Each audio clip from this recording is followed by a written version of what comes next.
Welcome to Plan 9 Crunch. I'm Doug Gibson, and I'm holding up a 1975 edition of Famous Monsters of Filmland. And Jack Sinope, he picked this up. He's our producer. He picked this up for me in New York City just recently. Now, let me preface here. I'm a monster boomer, but I didn't grow up reading this magazine. I didn't read any of these magazines as a kid. I'll be 62 in September. The first genre magazine I ever read was in the 90s of Cult Movies magazine. And I've gone from there. So I missed the era of Famous Monsters. However, I was a fan from the mid-70s because if you remember the Medved book, 50 Worst Films of All Time, I devoured that book. It fascinated me. And then the Golden Turkey Awards came out. And then suddenly there was Danny Peary's books. Cult Movies 1, 2, and 3, and he also wrote a shorter book or a shorter reviews of cult movies. I devoured those. And so I was really into the genre, but I just missed the Famous Monsters. So I've read this entire issue from 50 years ago. I just want to go through it and sort of people can relive what it was like. Here's the cover. As you can see, it had Boris Karloff on it. And let's go. It had, I guess, Lon Chaney up here at the top, too. Cult movies always had Rondo, a lot of times.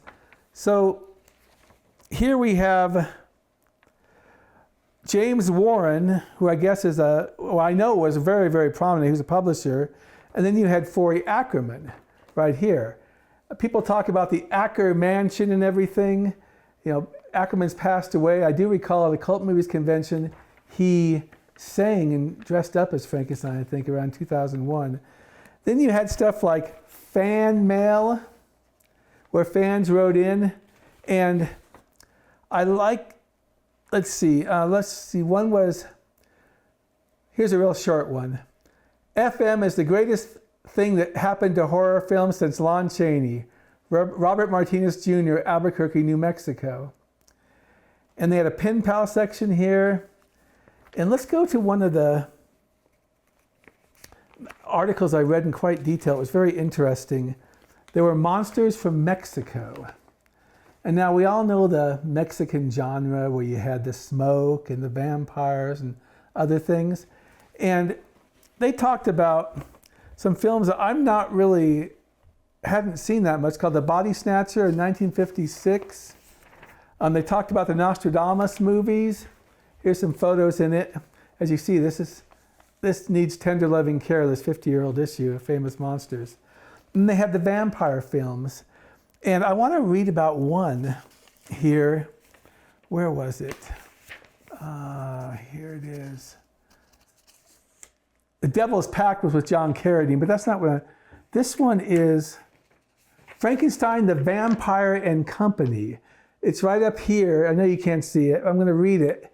Because I discovered this movie I'm not the one who discovered it, but I found it for the first time about 12 or 13, 14 years ago for sale only in Spanish. And I am fluent in Spanish, so I was able to watch it. I reviewed it on the Plan 9 Crunch blog too, where you can read it.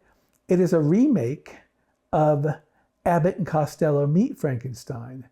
And I can't imagine that they went and got the rights from Universal, so they probably pirated this to make it.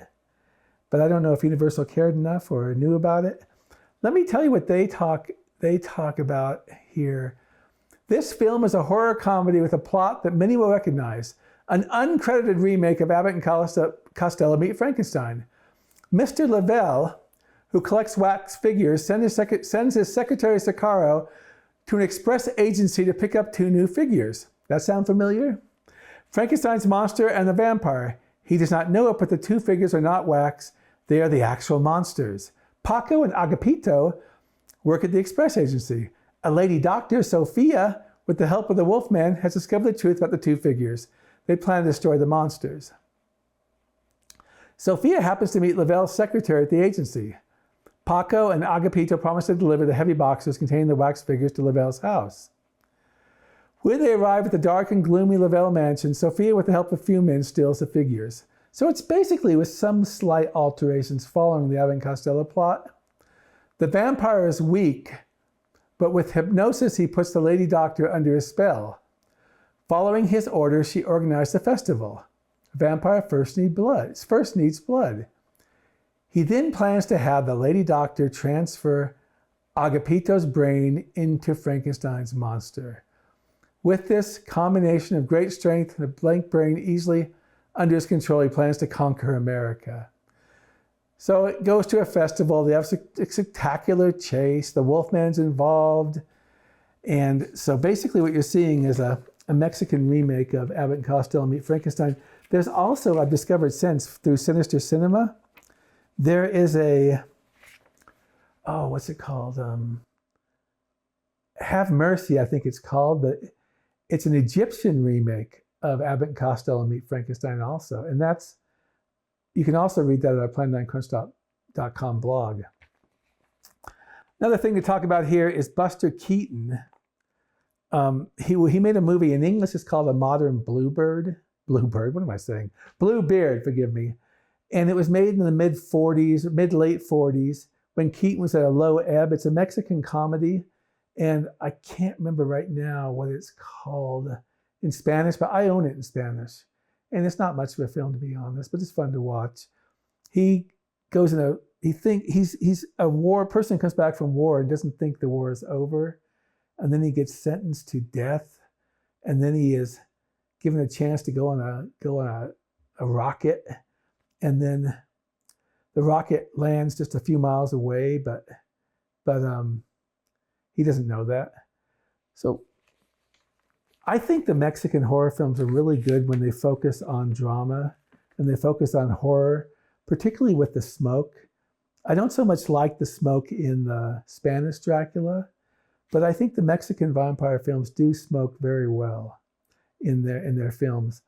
One problem with the Mexican comedies, like the one we talked about here, is they make the mistake of trying to make the monsters look silly, which, of course, Universal didn't do with Abbott and Costello Meet Frankenstein. Abbott and Costello were funny. The monsters did not leave character. Let's go through here. Frankenstein 2000, which was Death Race 2000, David Carradine film. They did a little bit. Don't know how they brought Frankenstein into it, but it's an entertaining story. And let me go a little further here too. Let's see.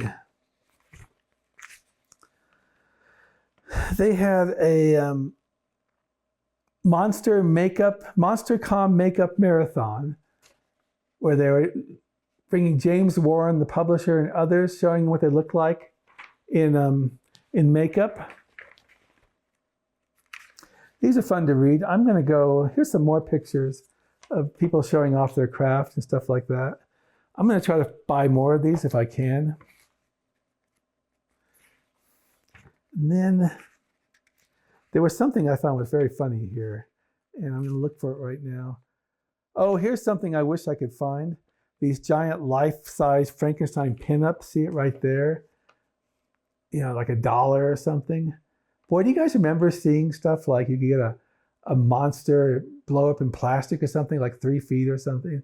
And those things are gone now. I don't know where you get them. When I was at Universal Studios as a kid, they used to have vending machines where you'd put $1 or $1.50 in, and a wax dummy of one of the monsters, either Dracula, Frankenstein, or the Wolfman, Phantom of the Opera, would come out. I love those things. And of course, I don't have any left. For all I know, they fell apart 2 weeks later, but I'd give anything to have one of those now. And I suppose if they make them still, they're probably outrageously expensive now. Everything is outrageously expensive that used to be cheap in this genre stuff. Let me see if I can find. Okay, Rod Serling had died in mid-1975. So they did a memory tribute story on his life and contributions. Let me see. I'm looking for something that really tickled my funny bone here. Let's see if I can find it. Okay, I'm getting there, I promise. Well, here's a shot of Lugosi. And let's see, what movie was this? These are some early Lugosi shots. Mysterious, can't remember the name, but you know what I'm talking about. Mysterious Mr. Wong, I believe it is. The Harry Keeler story. And this is from Women of All Nations, where my finger's pointing on this side right here. But we're still looking for, they got a picture, I'm going to give it away. They got a picture of Cher, believe it or not, as the Bride of Frankenstein. Let me see if I can find it here. I'll quickly show you a picture of Fritz Lang. And they had some, oh, this is fun to look at. They have 8mm versions of movies such as Conga, The Screaming Skull, Frankenstein Conquers the World, The Raven, Destroy All Monsters. Those must have been fun to buy, but they weren't cheap because looks to me like, what were the prices again? If you wanted to buy Destroy All Monsters, $24.95. Now, go back 50 years, you're probably talking, well, $60, $70, I'd imagine, for this today. Of course, now you can get your DVD for $7, $8.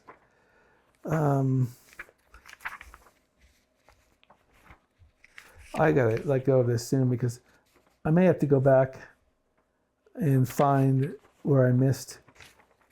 They have Famous Monsters fan club and things like that. They have little fun things, walking dolls, film classics, the monster pins. I just don't see these things anymore. Maybe I'm not into it or anything.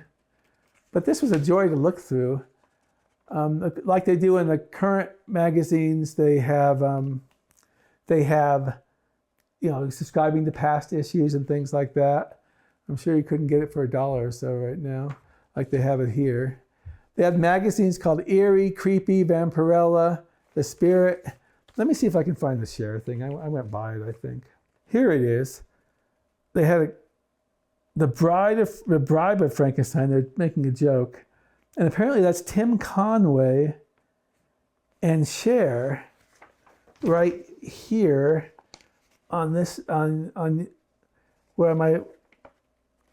Let's see, where you can see it right here. There's Tim Conway, there's Cher. And this is on a TV show. I thought it was interesting. One more thing before we go away from this right now is they have a section where they say, more readers like so-and-so. And I remember reading that in cult movies, seeing stuff like more readers like Ray Dennis Steckler. So you can see they got some of their ideas from the Ackerman Warren stuff. So anyways, I hope you enjoyed this little look at Famous Monsters of Filmland. It was number 121, and it looks like it cost $1 back then. And it had a United Kingdom price also. We also have a Monster Times magazine that Jack Sinope bought for us in New York. And we're going to, in a future episode, go through that one also. I believe it's the late 60s. So anyways, I hope you enjoyed this.